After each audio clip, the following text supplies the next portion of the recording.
Hey you, welcome back to Secrets with Maeve, the space for the conversations we usually keep to ourselves. I'm Maeve. Today we're talking about something I know so many of us struggle with in silence, why she pulls away when she's falling hardest. Let's get into it.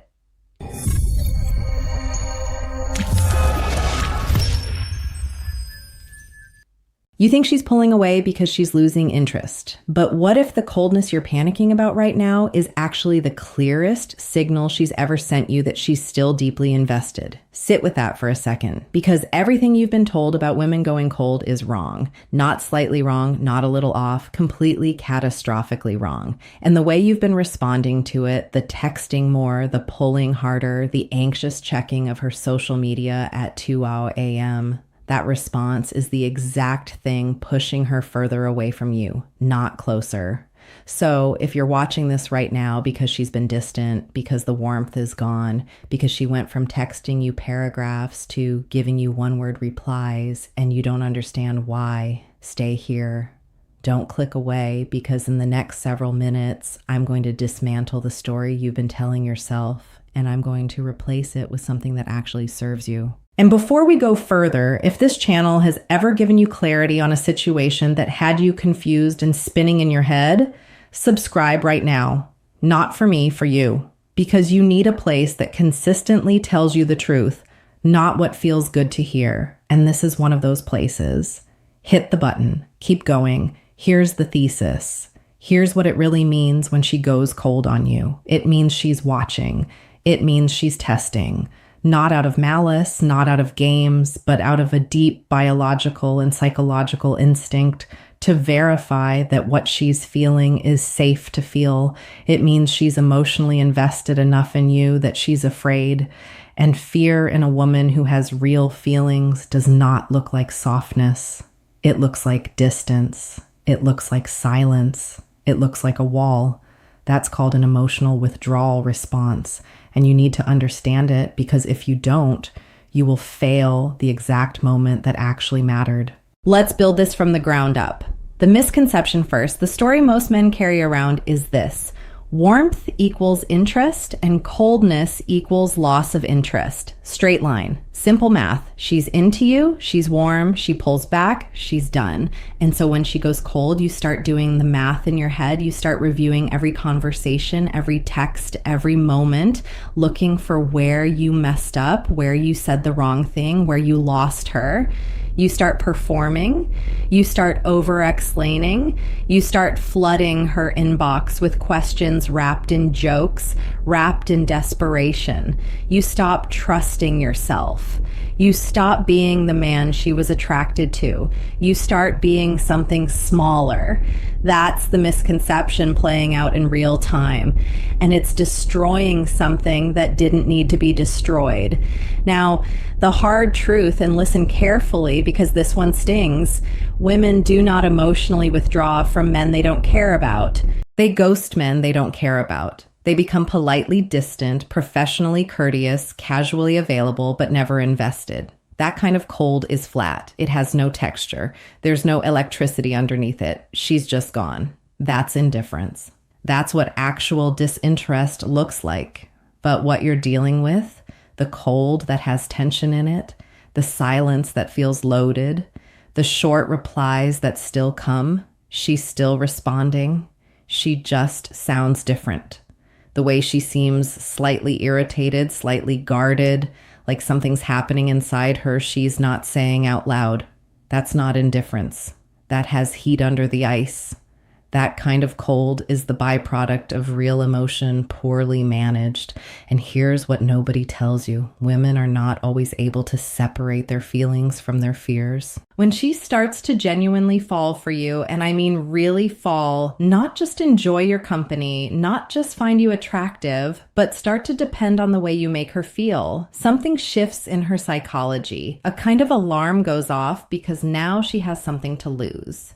And the last time she had something to lose, she probably lost it. or she watched someone she trusted walk away, or she trusted too early and got burned, or she opened fully and got less back in return. So now her nervous system, which doesn't distinguish between past pain and present possibility, sends up a flare. It says, slow down, test this, see if he's real, see if he stays, see if he panics, see if he chases, see if he needs you the way you're starting to need him. That's the root cause. It's not about you doing something wrong. It's about her nervous system doing something very human. But here's what it costs you when you don't understand this. You respond from fear. And when you respond from fear, you confirm her fear. She was asking without words, without even fully knowing she was asking, are you solid? And you showed her soft. She was testing whether your sense of self was stable, and you showed her instability. She was waiting to see if you would hold your ground, and you abandoned it. The moment the temperature dropped, you stopped leading. You stopped being present in your own life. You stopped pursuing your purpose, your vision, your goals. You stopped going to the gym. You stopped calling your friends. You stopped sleeping well.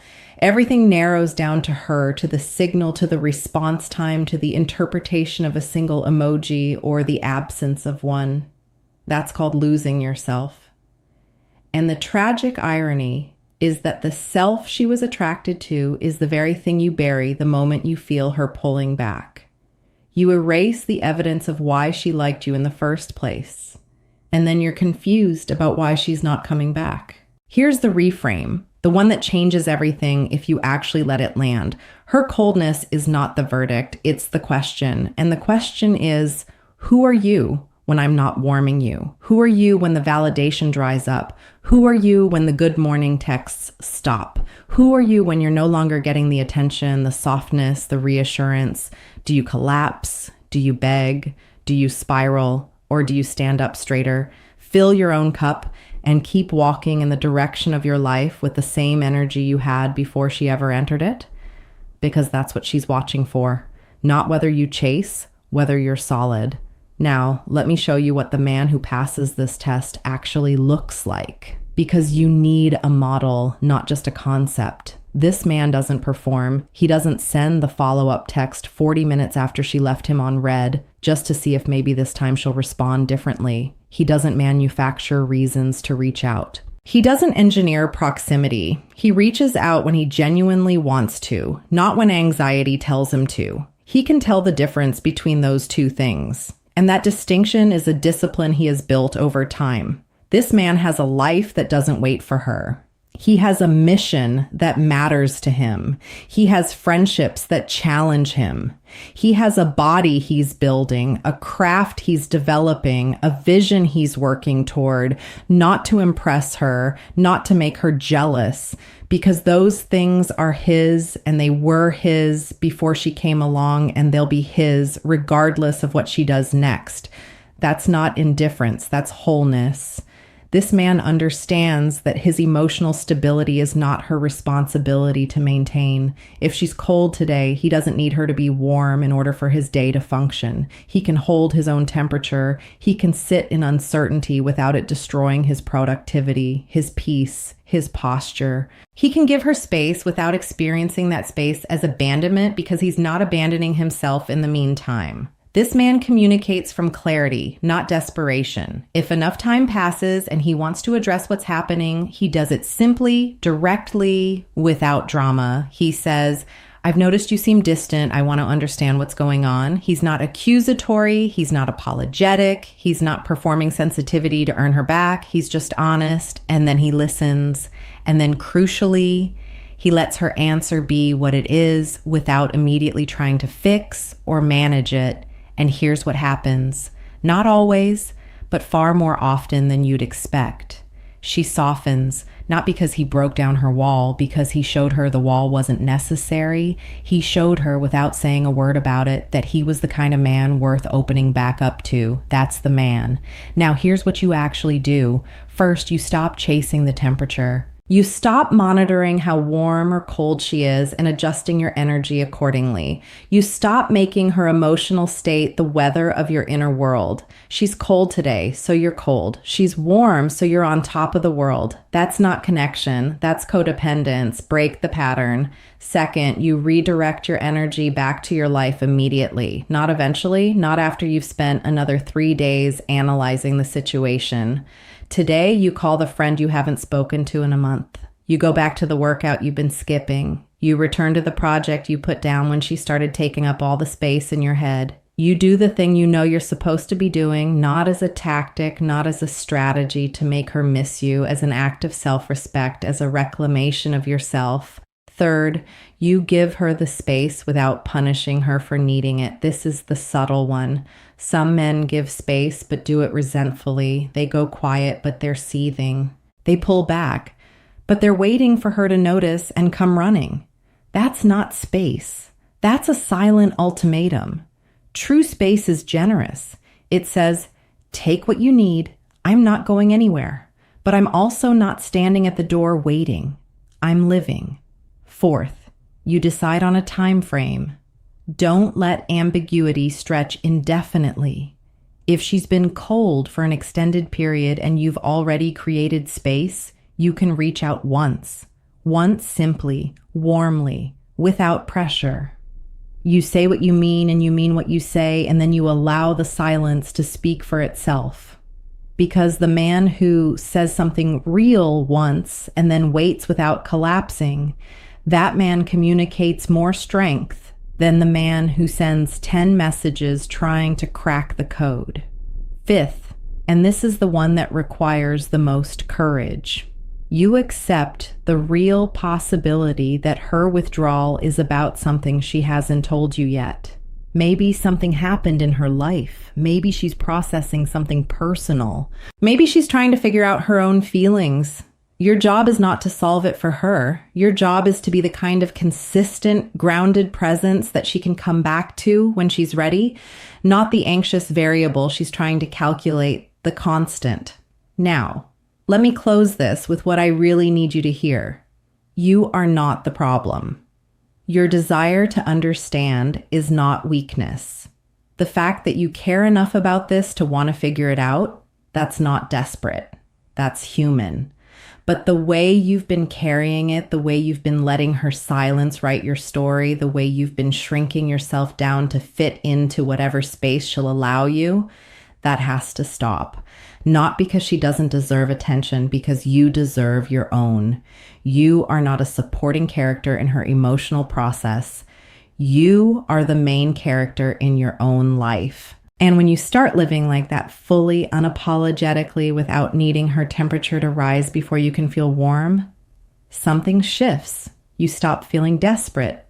You start feeling free. And freedom, real freedom, is the most magnetic energy a man can carry. Her coldness is not a verdict on your worth. Her silence is not a sentence. It is a moment, one moment in a longer story that you have not finished writing yet. And the only question that matters right now is who you decide to be in this moment. Not who she needs you to be, who you choose to be. You are the answer, not the fix to her problems, not the solution to her patterns. The answer to your own question about who you are when things get hard, when the warmth disappears, when the uncertainty moves in, when the test begins. You are the answer. Stand in that. And if this gave you something today, if this cracked something open, if it settled something that's been unsettled in you, subscribe to this channel, because there's more where this came from. Not theory, not soft reassurance dressed up as insight, real clarity on the things that actually matter. How you carry yourself, how you understand people, how you build a life worth living, and a presence worth returning to. Every single video here is built for that one man who's ready to stop guessing and start knowing. That man is you. Welcome to the community. Now go live like